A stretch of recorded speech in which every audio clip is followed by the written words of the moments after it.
Stock trading के लिए important levels identify करना बहुत ईजी हो सकता है। बस 2 टाइम फ्रेम्स का यूज करके आप एक्यूरेट लेवल्स मार्क कर सकते हो। सबसे पहले वीकली टाइम फ्रेम पर जाकर करंट वीक और प्रीवियस वीक की कैंडल का हाई और लो मार्क कर लो, जैसे कि आप चार्ट पर देख सकते हो। उसके बाद डेली टाइम फ्रेम पर स्विच करो। यहां भी कैंडल्स के हाई और लो को मार्क करना है, या अगर पहले से मार्क्ड हैं तो कंफर्म कर लो। अब बस 15 मिनट के टाइम फ्रेम पर आ जाओ।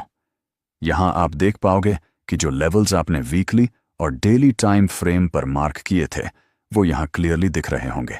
अब स्ट्रैटेजी ये है कि इन लेवल्स के ब्रेकआउट या ब्रेकडाउन पर ट्रेड लेना है।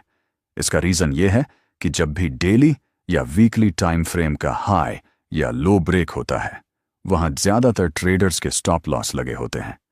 मार्केट जब उन स्टॉप लॉसेस को ट्रिगर करता है तो स्टॉक में एक स्ट्रॉन्ग मूवमेंट देखने को मिलता है।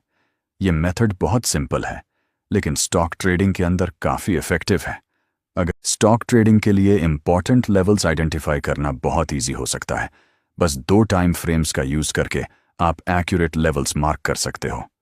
सबसे पहले वीकली टाइम फ्रेम पर जाकर करंट वीक और प्रीवियस वीक की कैंडल का हाई और लो मार्क कर लो, जैसे कि आप चार्ट पर देख सकते हो। उसके बाद डेली टाइम फ्रेम पर स्विच करो। यहां भी कैंडल्स के हाई और लो को मार्क करना है, या अगर पहले से मार्क्ड हैं तो कंफर्म कर लो। अब बस 15 मिनट के टाइम फ्रेम पर आ जाओ। यहां आप देख पाओगे कि जो लेवल्स आपने वीकली और डेली टाइम फ्रेम पर मार्क किए थे वो यहां क्लियरली दिख रहे होंगे। अब स्ट्रैटेजी ये है कि इन लेवल्स के ब्रेकआउट या ब्रेकडाउन पर ट्रेड लेना है। इसका रीजन ये है कि जब भी डेली या वीकली टाइम फ्रेम का हाई या लो ब्रेक होता है, वहां ज्यादातर ट्रेडर्स के स्टॉप लॉस लगे होते हैं। मार्केट जब उन स्टॉप लॉसेस को ट्रिगर करता है तो स्टॉक में एक स्ट्रॉन्ग मूवमेंट देखने को मिलता है।